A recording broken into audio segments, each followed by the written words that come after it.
In today's episode of Crypto Over Coffee, we're talking about Ethereum, and more specifically, Ethereum Layer 2 season, which I believe is coming around the corner, where we'll see an explosion of the Ethereum Layer 2 ecosystem and a return back to true bull market form in the Ethereum space. And there are a bunch of different reasons why I think this is going to happen, but most importantly, I think it's environmental conditions and some of the different factors that are going into the Ethereum space right now around the Ethereum ETF, new upgrades to the Ethereum ecosystem, and just the normal rotation of capital into altcoins and altcoin worlds when Bitcoin does really well. So we're going to talk about a variety of things today.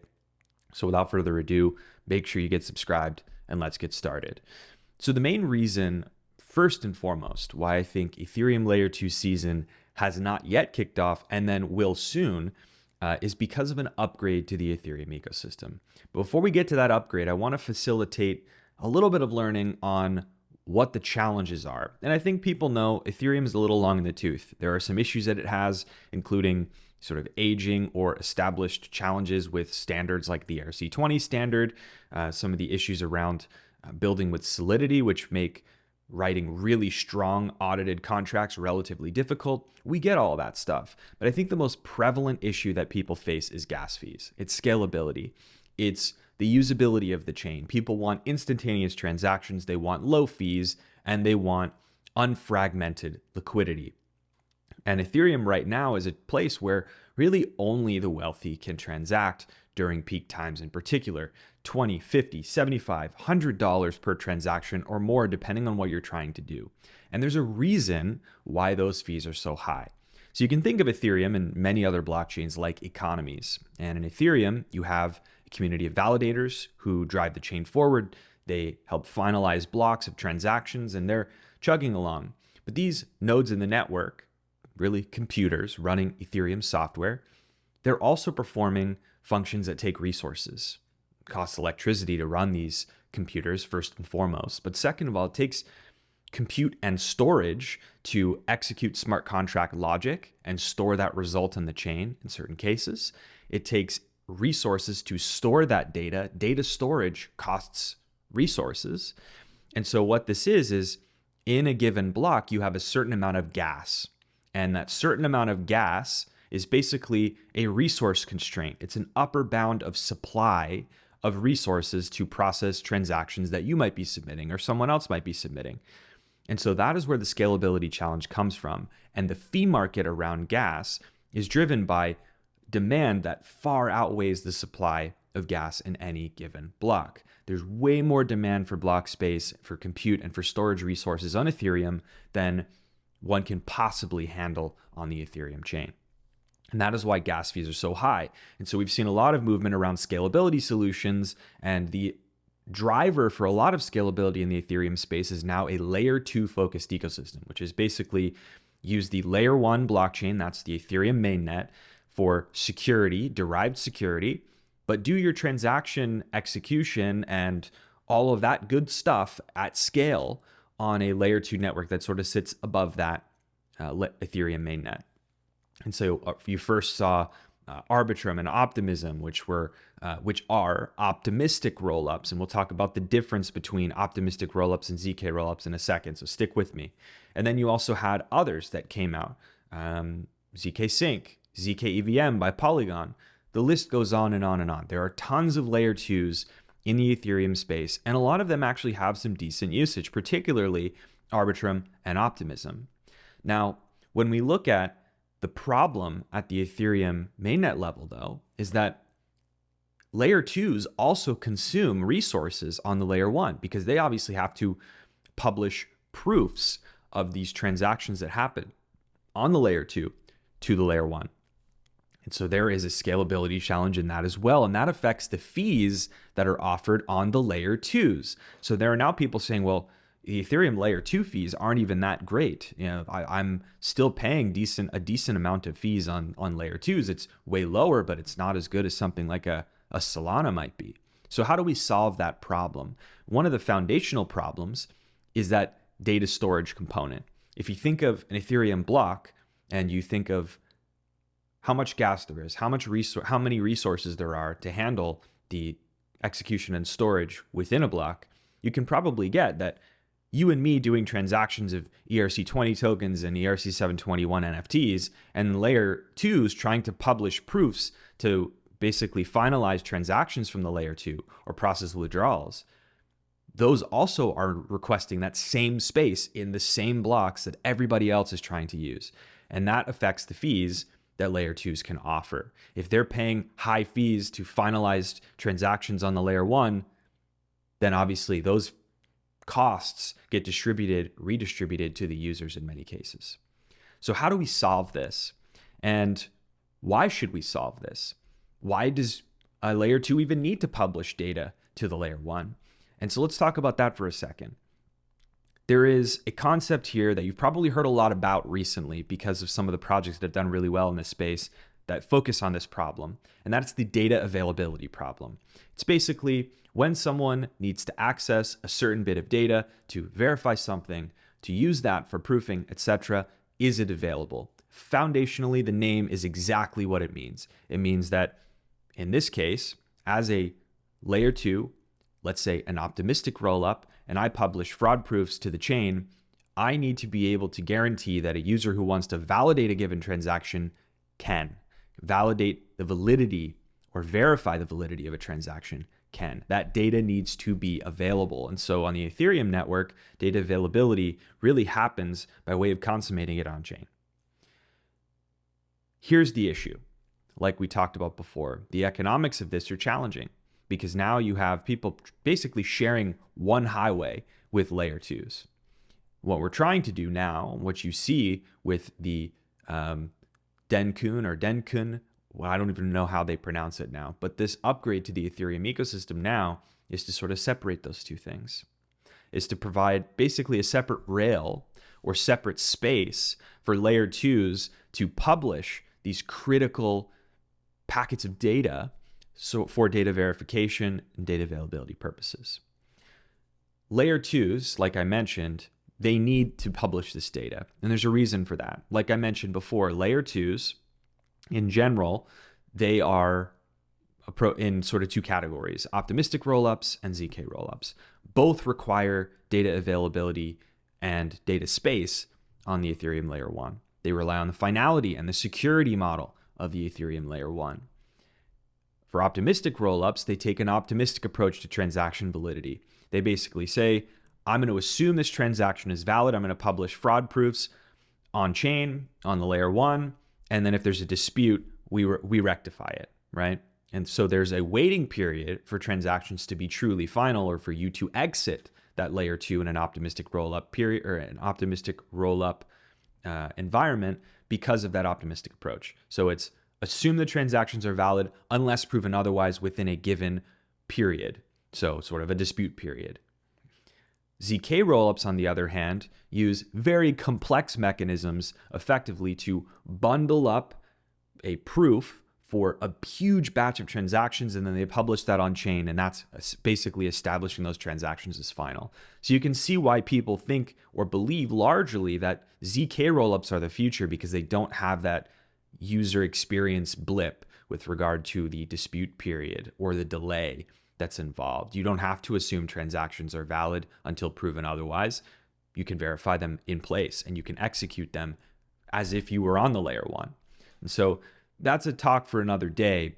And I don't think that one type of layer 2 is going to win out entirely. And you can see that because Arbitrum and Optimism, which are optimistic rollups, even in the presence of ZK rollups, are still doing quite well. So anyways, I digress on that point.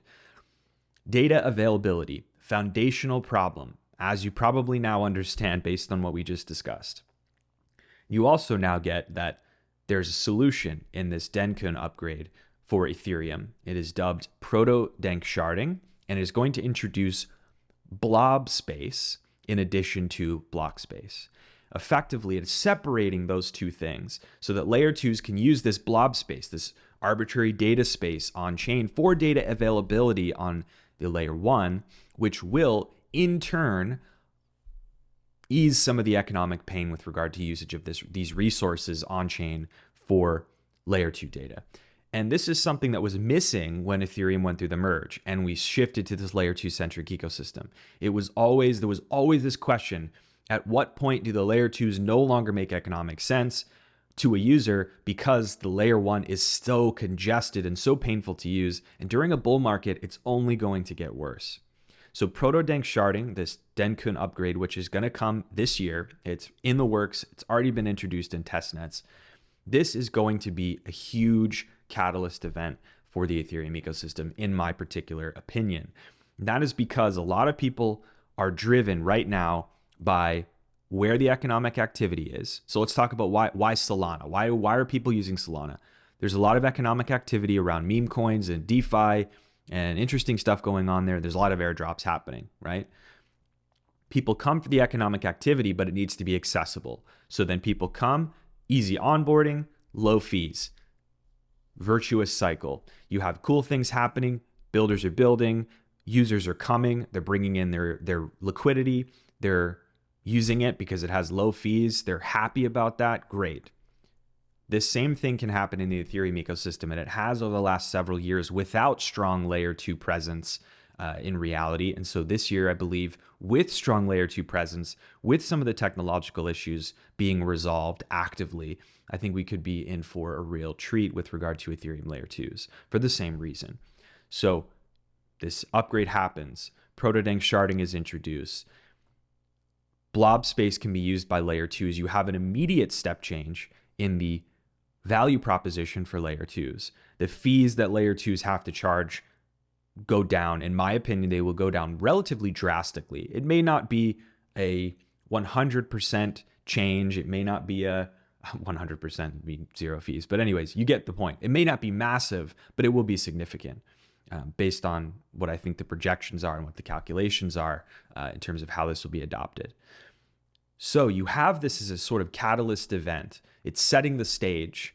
I think Ethereum's user experience is decent. I think there's some room for improvement, but you have years of wallet development behind Ethereum in the form of different wallets. I really like Rainbow. I'm optimistic about Rabby.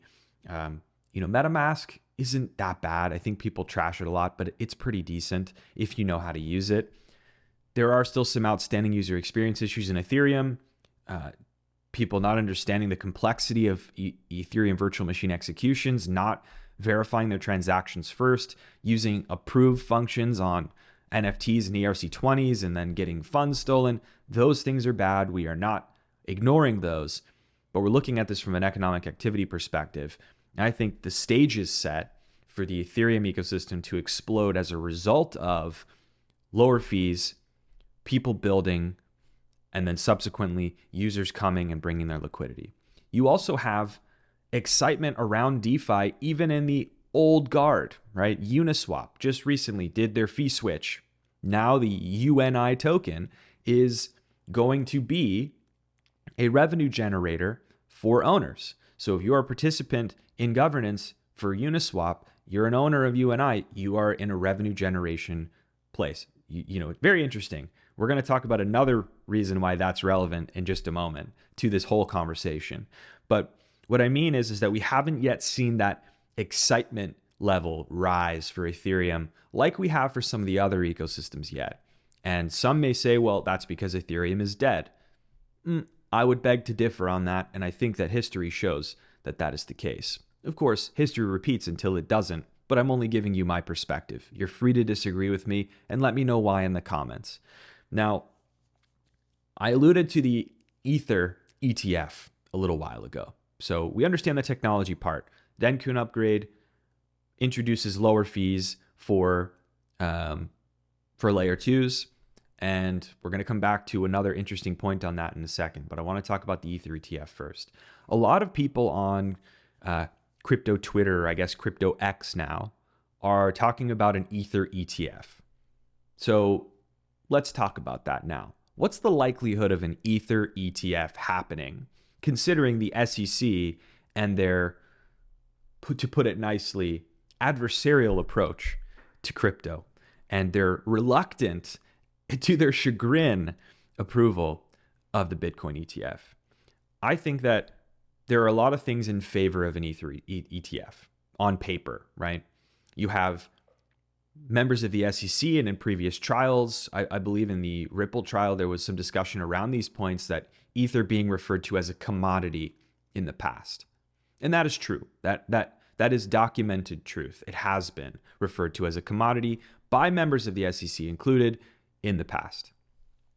You also have a sort of a precedent with the Bitcoin ETF that something like this can be done and that it does not have an immediate disastrous impact on the asset. Okay.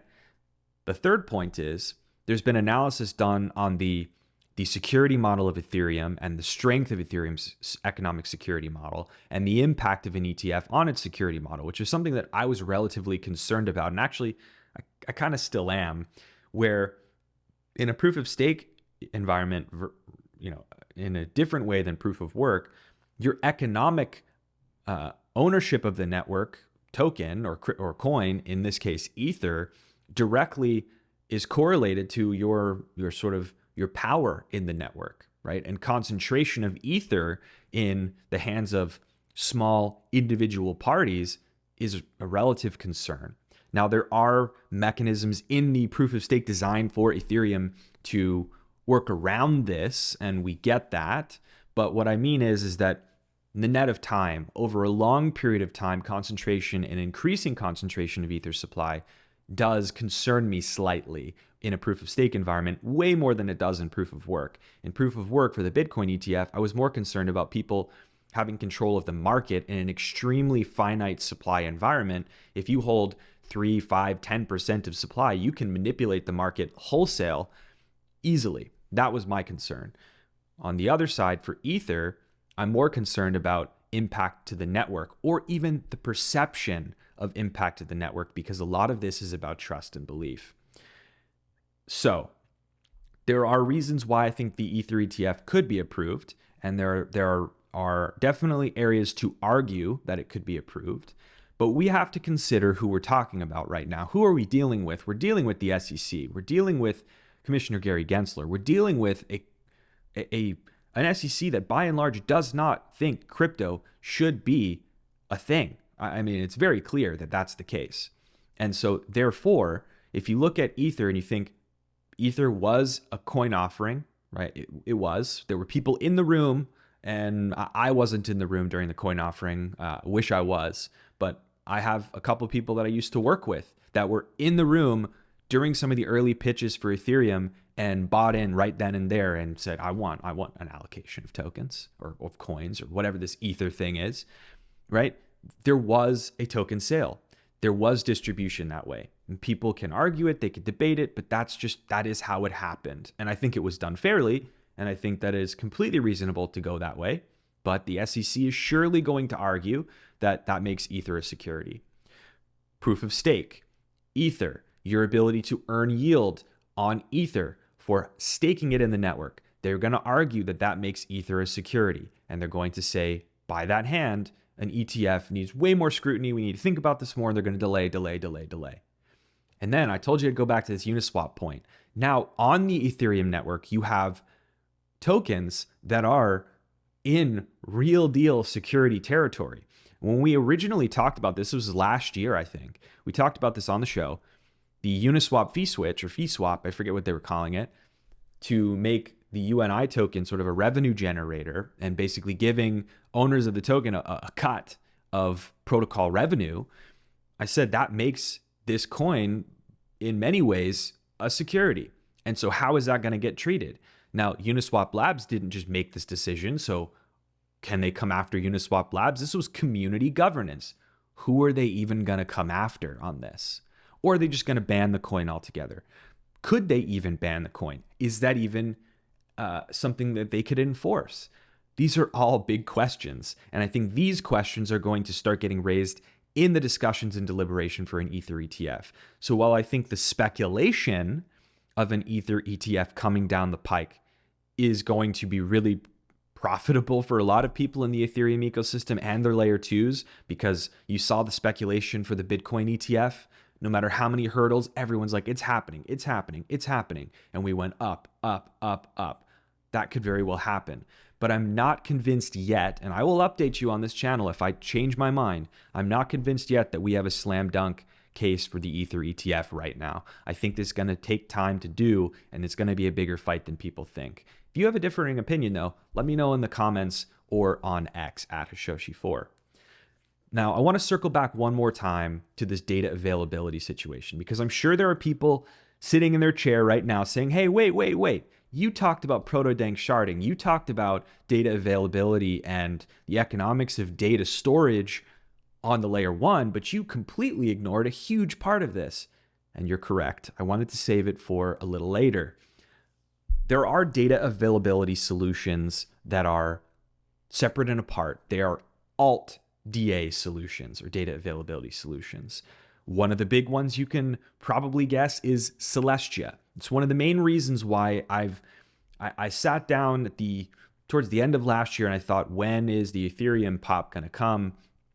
And we're thinking about all these upgrades. I'm trying to figure it out. I see Celestia just exploding, blowing up.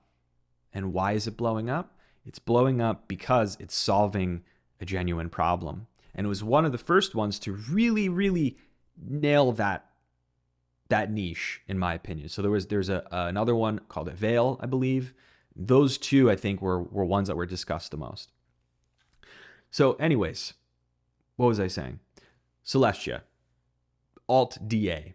I don't think that the Ethereum layer 1 proto-dank sharding is going to mean that Celestia and all of these other alt DA solutions or data availability solutions are no longer relevant. What I think it is going to really result in is a niching down, the ability to specialize. It's going to create a market for data availability, juxtaposing cost, security model, and security guarantees and economic security, and maybe to an extent scalability, but those are kind of linked to each other, okay?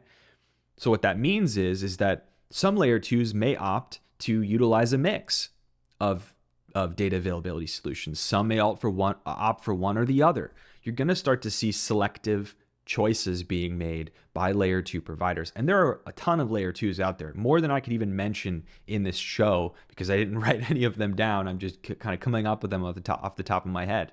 People are going to be creating rollups like burgers this year, right? Like it's just like an assembly line. You're going to see the bar to create a ZK rollup right now is getting so much lower than it used to be. And doing it right is still not necessarily easy, but you're going to see people chomping at the bit for data availability solutions. And this Ethereum layer 1 is not going to be the only one that makes sense for everyone. Okay. So what I'm saying is that this Ethereum ecosystem layer 2 season, layer 2 summer, whatever you want to call it, is going to extend to these alt data availability providers. And it is going to be fueled by and largely benefit as well a whole other breed of projects that I would broadly call these restaking projects. Restaking. Okay. What is restaking? And this is the final like home run smash for the Ethereum ecosystem, like liquidity influx or excitement overload, okay? Restaking, it's basically a way for people who hold Ether in stake, and they have either that Ether or the derivative like ST ETH, staked ETH, whatever your derivative token is, and to apply that then to other protocols. Basically, it allows you to restake that Ether in other projects. So it's allowing you to extend the security value, the economic value, economic security value of that Ether in stake to other things. So Eigenlayer is a project that's getting a lot of attention right now in the restaking space. And Eigenlayer is building out a ton of different ways to restake Ether. You're going to see a ton of restaking projects coming out into this world in a very near future. And I have to tell you, I think I have concerns with regard to the sustainability of restaking solutions, because I think we're getting into an environment where people are basically stretching the value of Ether really, really, really, really far. I don't know how sustainable restaking is in the long term. I would like to be wrong. It could be a huge, huge bubble that pops very dramatically, but this video is about the bubble. It's not about the pop. So bear that in mind as a warning. Parties always end. This party, if I'm correct that it's going to start, is going to start. It will be really fun, and then it will end. And you need to be very mindful of when the end is coming. So do not think that this party will never stop. It will. I promise you, it will. I still believe that the combination of upgrades in the Ethereum layer 1, the alt data availability solutions together, so proto-dank sharding, Celestia, ETH L2, all together are going to fuel lower fees, better user experience on the layer 2s.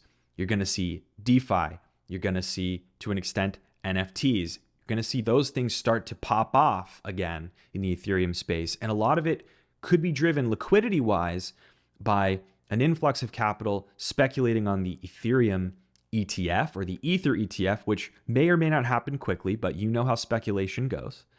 And you will have restaking as well, which gives an opportunity, again, for people to extract economic value, okay? So you have a lot of catalyst events in the Ethereum space right now sort of converging, and we haven't really yet seen Ethereum get that level of excitement yet in this early stage of a bull run. So if we start to see the market cap of crypto inflating, expect Ethereum to benefit from it, not just altcoins. And that is my last point of the day, is Bitcoin has been going on a major run. Now, we've had a little bit of a cool down now, and that's fine. But when we have a cool down on Bitcoin, generally capital rotates into altcoins in bull markets. We haven't seen, and we have data to show, we haven't seen retail flying into crypto like we have in years past. So when that happens, and I believe that it will happen on the back of institutional adoption and institutional buying, you could see that capital start to roll down into Ethereum and other altcoin ecosystems. So that is my thesis. That's what I'm thinking about right now. That's why I'm optimistic about Ethereum and its layer 2s in particular, because it provides that low fee, instant gratification environment that people really, really, really want. And we can tell they want it because of Solana and because of some of the other ecosystems out there.